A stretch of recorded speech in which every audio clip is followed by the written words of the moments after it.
Okay, good morning class. Good morning, Sir. Okay, now take this. Okay, so good morning, another lesson, and at this time we are going to discuss new lesson. Actually, it was included in your module. I think module 6. But before that, let's have some review about our topic last time. It's about family arrangement. So can you give some example of family arrangement? Let's start with a general family arrangement. Can you give one and then you explain? Family arrangement. Polygamy, monogamy, exogamy, endogamy. So choose one family arrangement and then explain. More. Example of family arrangement. Monogamy. Monogamy. So what is monogamy? Person who have one partner. Okay, it's a family arrangement wherein a person having only one partner. Okay, thank you very much. What else? How about contemporary family arrangement? Can you give one? So we have different modern or contemporary family arrangement. Can you give one? Example, you have cohabitation, single parent. Again, how about others? Colleague. Cohabitation. Okay, cohabitation. What is cohabitation? Okay, so it's a family arrangement wherein a person having a partner, they are not legally married. Okay, so they live together. So thank you very much. So let's go with our some activity before we start our lesson. So, since our topic is about social grouping, so I'll be calling at least 2 or 3 or even more students. You're going to write some examples of social groupings. Think of any social groupings in our society. Okay? So, for example, Gabriela. Okay? So, think of a social groupings, organization, whether political, whether business, or even a fraternity. Okay? So, think as many as you can, then you are going to write here on the board. Okay, so I'll be giving class points for those who are going to win this sort of game. O, Tisha, another one,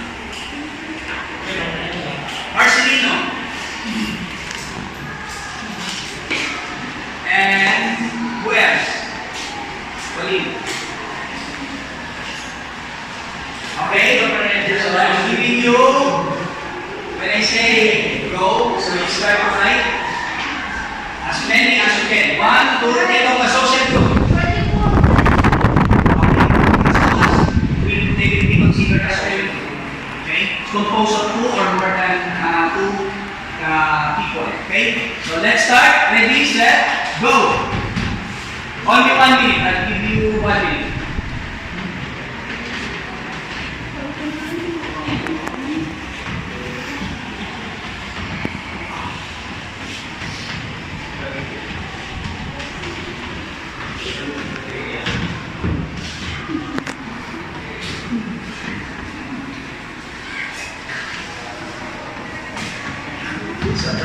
One is actually writing a fraternity, the other one is about academic, the other one is sport, and another one is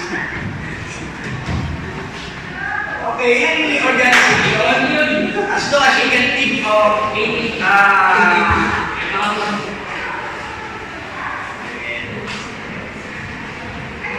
okay, last 20 seconds,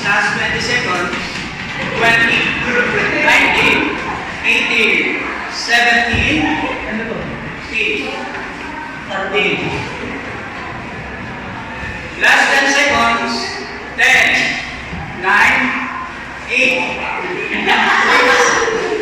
5, 4, 3, 2, 1. Okay, stop. Thank you very much. Right away, you are writing or you are giving some is one of the broader organization in society.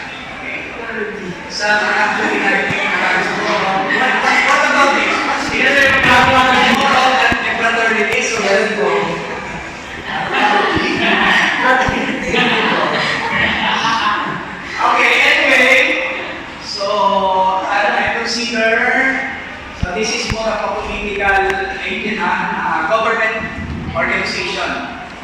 Okay, departments. Okay. So I'll be counting more of, I think it's more highly connected to the social grouping, not necessarily a bigger organization. So I'll take this one as the winner. Okay, who will answer this? Okay, so Olive Rivera, I'll give you plus 2 points, okay, for our activity of this later. So we have okay, but I like this, the party, the MC, the bird, okay, we have this actually here in our school, okay. So what is bird? Yes. Okay, so we have kabataan para sa kanya. Okay, so thank you very much. Can you give him a 3 big shout? 1, 2, 3, go. Shout. 3. 1, 2, 3, go. Thank you, thank you. Then I'll give you this plus 2 points for our committee or our okay, so let's discuss about, actually our topic is connected with this activity. Okay, so the demons, the paru-paru, what I like. Okay, so let's discuss. It was actually in your module 6. It's about social groups. So social groupings. But before that, before we discuss any, of course, the main parts of this discussion, let's define some important terms or concepts. So we have aggregates, or some would call it crowd. There is also what we call as category. And we have, in general, we have the social group. Any idea about this, class? None? Okay, so let's explain. Let me explain. As an explanation, when we say aggregates or crowd, we are referring to a group of people who are in the same, so take note of this, class, who are in the same location. When we say category, they are also a group of people who have the same status. They have the same status. But in general, when we say social group, actually these two, we could say that they are part of a description of a social group. But let's try to differentiate this one. Social group, when we say social group, we are referring to a group of people who are having regular interactions, whether in person or face-to-face or through online. Okay, so that's what we call as social group. Okay, so let's give some example. So in aggregates or crowd, we have cinema or movie viewers. Okay, a group of people who are in the same location and they are watching movies. Then in social status, category who have the same status. For example, teachers and soldiers. Okay? While in social group, we have, of course, we have a regular interaction, family, and friends. Okay? So, I have a question, class. In comparing these 3 basic concepts about social groupings, is it possible that we have an aggregate at the same time and belong also to category? Is it possible? What do you think? Is it possible? And how? How it could really happen? You are a social group, be the same location, at the same time the same status. Or aggregates can be classified as aggregates at the same time category. What do you think? Who said yes? Who said no? Sige, Colin. Give me an example of basic classification, aggregates at the same time the same status.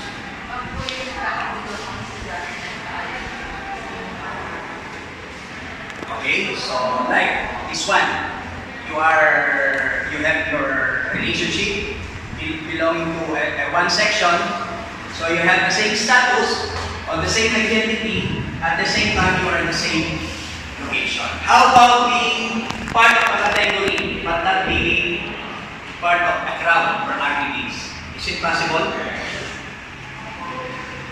So Colin's answer is actually sort of a combination of a crowd and category.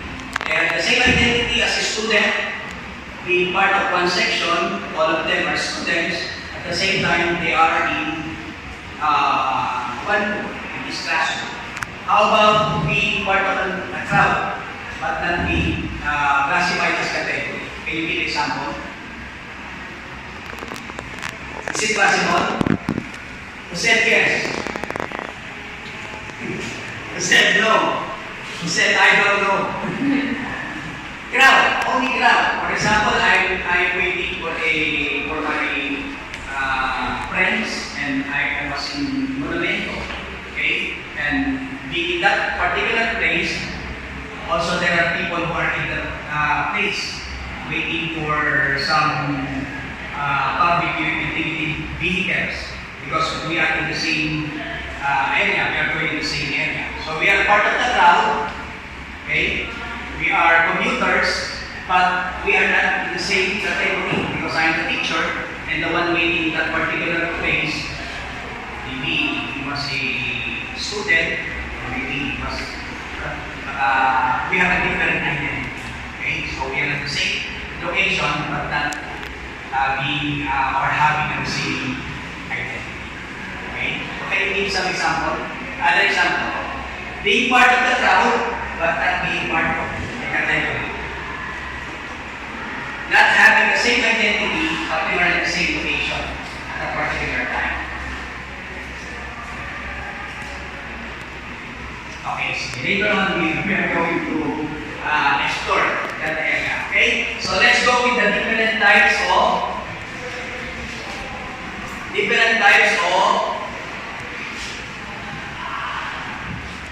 social groups.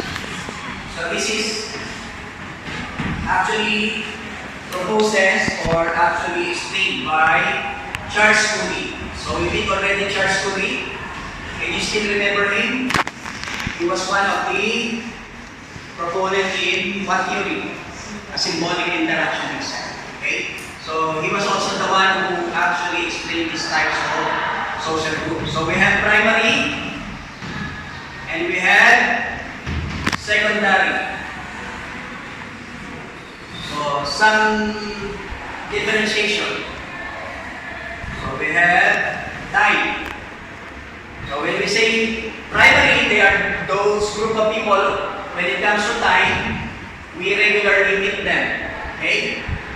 So while the secondary group, we just simply occasionally meet these people. Maybe because of a party, or birthday party, or some special events. Okay? So occasional, then regular meeting. When it comes to numbers, primary group usually few, while secondary they are many.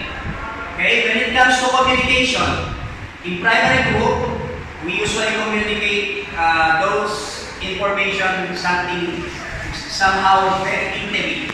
Okay? So personal information. While in secondary, we communicate only more of a general information. Because in primary group, we are somehow establishing rapport. When we say rapport, we are somehow deepening. We are just trying to deepen our relationship with these people. Okay? So, and in secondary group, it's more of report. So, if we discuss any information, it's more of a general information about the weather, about the election, and other information. Okay? So, for us to have an example, when it comes to example, so secondary, they are usually the F to F, family and friends. Okay? While in secondary, we can consider our classmates as our secondary group. Classmates and neighbor, our kapitbahay. So, they were, we usually consider them as part of our secondary. Another one, we have the in-group and the out-group, the IG and the out-G. have some classification. So when we say in-group, they are those group of people whom we actually discuss and we have general agreement. Taga. So take note of that. Then while the out-group, we usually have what we call as general disagreement. So for example, if you have some friends or some neighbor of which you have the same views about politics, you are for Lenny and he's for BBM. So you have different views, whether politically and even religiously. So we consider them as out-group. Okay, we are in a general disagreement with their views, with their opinions. So the opposite of those in group, we have a general agreement, whether political or even religious opinion and views. Okay, so we have the in group and we have the out group. In a party, you can from time to time you can classify them. Those people who are usually when we attend a party, we go immediately to a certain group whom we consider as our team. Okay? Maybe because we have the same hobbies, interests, or even personality. Okay? So we consider them as in group, while the opposite is the out. Okay? So let's try to connect having this perfect picture. So we have the primary group and we have the secondary group. Okay? So let's try to connect with the in group and out group. Okay, so we have here the in group. Okay, so by the out group we have here. Okay, so take notice this shape. Okay, and I'm going to make a statement. So it simply explains that only some of our in-group are part of our primary group. While most, you understand that, guys? While most of our in-group are part of our secondary. Okay? Can you repeat that again? My basic description? In comparing or connecting the idea of in-group and primary group. Anyone? Good. Next statement. Some part of the in-group are part of the primary. Yes. So some of our in-group, only some of our in-group are part of our primary. While most of our in-group are part of our secondary. This one, we call this as our out-group. Can you make a statement in comparing out-group to secondary group? Anyone?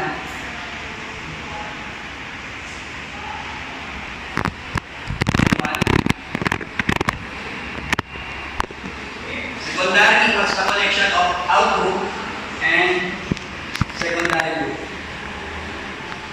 So in out group, only some are part of our primary group. While in out group, some of them are actually part of our secondary. Okay? So let's go with another social groupings. We have reference group. So to understand this class, we'll try to apply this academically. Most of the time, we have our reference group. Reference material, I mean. So we consult them when it comes to academic information. So in social grouping, when we try to define reference group, they are those people whom we usually consult them. We consult them for advices, for counseling, okay? So that's why most of our reference group are much older than us. Okay? It could be our ninang, ninong, titos, tita, okay? Or auntie and uncle. Okay? So that would be considered as a reference group. So let's try to connect it. Okay? So this is the reference group. So most of our reference group are actually part of our primary. Understand, guys? Most. Why? Because you have this shaded part. Okay? So most of your reference group are part of your primary.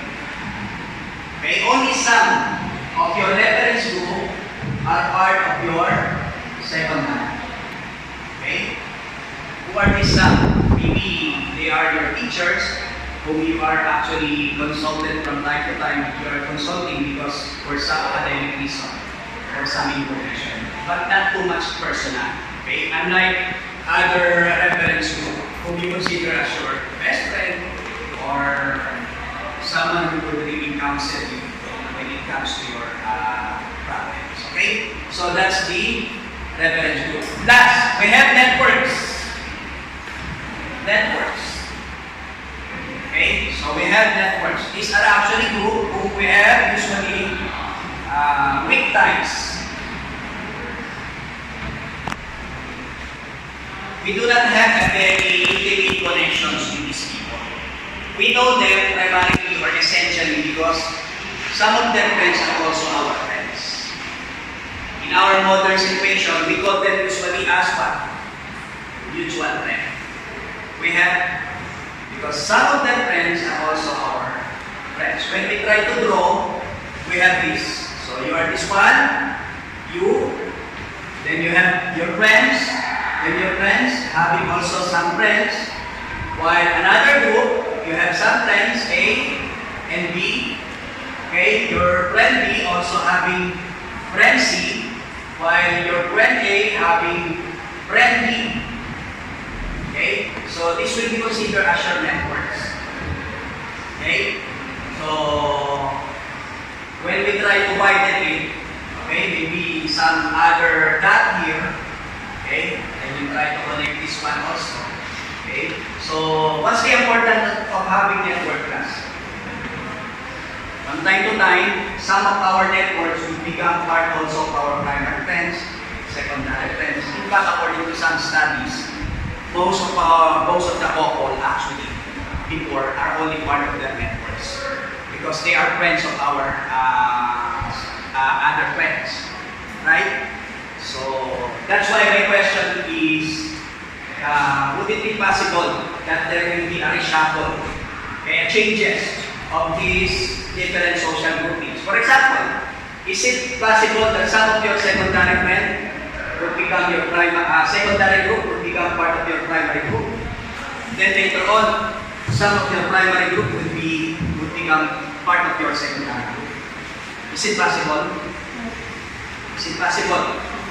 Okay, so let's answer one by one because I already have two questions. So, for example, some of your secondary friends will become your primary, secondary group will become part of your primary. How it would happen? How? Can you think of some situation? So maybe some of your classmates before can be considered as your secondary friends. You are not sharing some personal matters, but later on, what would happen? How would happen that they will become part of your primary group? Later on, they will become your best friend, or maybe a boyfriend. Okay? Then, changes. Later on, your primary group will become your secondary group. Maybe you experience some breakup. Then you block him or her, right? So no more any communication and discussion about personal matters. So from being a part of your primary group, he or she will become part of your secondary. So there will be some exchange, okay, or reshuffling of these social groups. Okay, so is that it, class? So we have the primary, secondary, we have the in-group, out-group, we have the reference, and we have the... Okay? Is that it? Any question? Any question? None? So get 1/2 lengthwise. 1/2 lengthwise for our assessment. So number 1. So don't forget to write your name. Write your name, of course, grading section.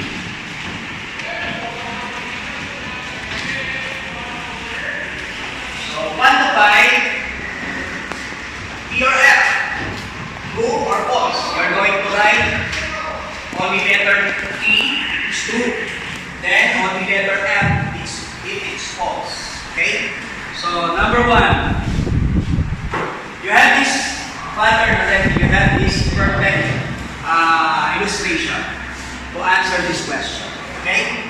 Number 1, all P's or P's, when I put an S here, I'm referring to plural. Okay? So I try to erase this for you not to be somehow confused. Okay? So all P's are I, part of your I. I'm referring to primary and okay? So number 2, only T or F, you can answer while I'm writing. Some of your S are part of your R, secondary and reference. Okay?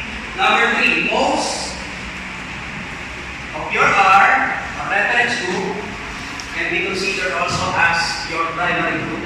And number 4, some of your O's or outgroup are your secondary. Then most of your, by the way, I'm sorry, I did not include this network. Okay? So I'm going to write the explanation. Okay? So this is the N. Okay? So most of your N or networks are part of your S. Okay? Sige. Let's try to answer this. Then 6, 7, 8, 9, 10. So you're going to write P if I'm referring to primary group, and or S if I'm referring to secondary. So it will become so easy for you. So to make it more challenging, I'm going to erase this part. Okay.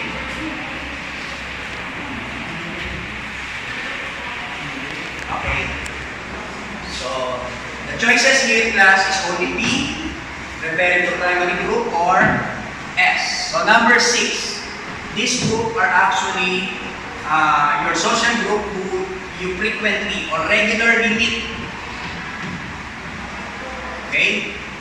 Number 7, this group, usually you have some interaction about personal matters. Personal matters. Number 8, this group usually only few. Okay? Few. While the other one, you only meet them occasionally. Okay? So the other, the opposite of regular meeting. And last one, this group usually you only share some general information. Okay? You discuss only some general, usually general information. Okay? So I give you 2 minutes. And politically, you have already class. Okay? So you put that at the top of your paper. Okay? Give you 2 minutes to answer.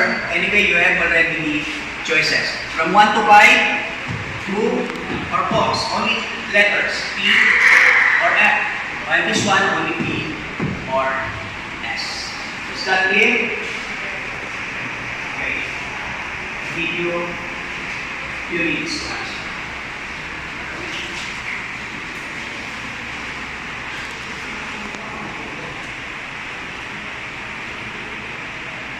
Answers only, because you have the question already on the board. Okay? 2 minutes only.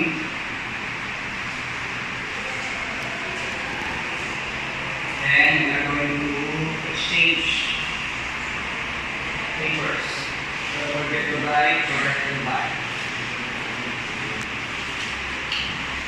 Okay? Done already? Class? Answers only. Answers only. Only we have two choices, 1 to 5 and 6 to 10. And I'm expecting most of you will perfect this piece. Something so easy to answer. Okay, exchange. I think most of you already answered. Okay? So don't forget to write corrected by.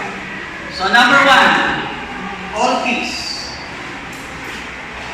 are part of your all. P or F? Who said F? Mo, why F? Because? So the answer is here is F.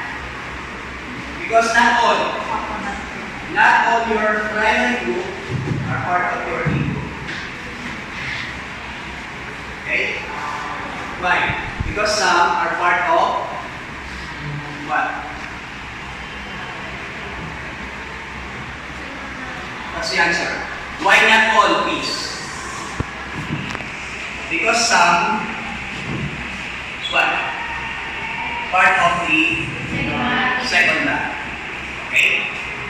So number 2, some secondary group are part of your reference group.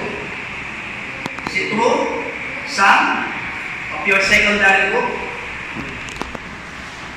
Kubera, what's your answer? True. Okay?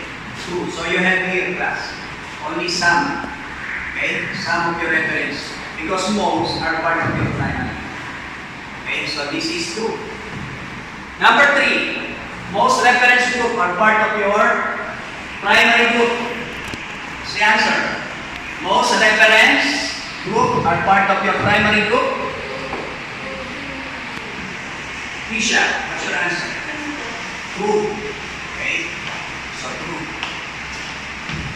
While number 4, some of your outgroup are part of your secondary group. What's the answer? True. Okay? So you have it. Then number 5, most of your networks, meaning majority. Okay? Most of your networks are part of your secondary group. What's the answer? False. Okay? Then 6. Number 6. So the choices here is B or S, primary group or secondary group. So this group we usually have regular meetings, regular interaction. What's the answer? Marcelino? Primary. Primary. Okay. P, only P. When it comes to communication, we only discuss with this group personal matters. What's your answer? Primary. Okay? So when it comes to number, we are only few. Okay? Primary. Then we meet them occasionally. Secondary. Then we share only general information. Again? Secondary. Okay? So, I hope most of you got it a score of 10. Okay? You have a perfect score of 10. 10, can I have the 10 score? 10 points. 9. 9. Generally 9. 8. 8. 8. 7. 7.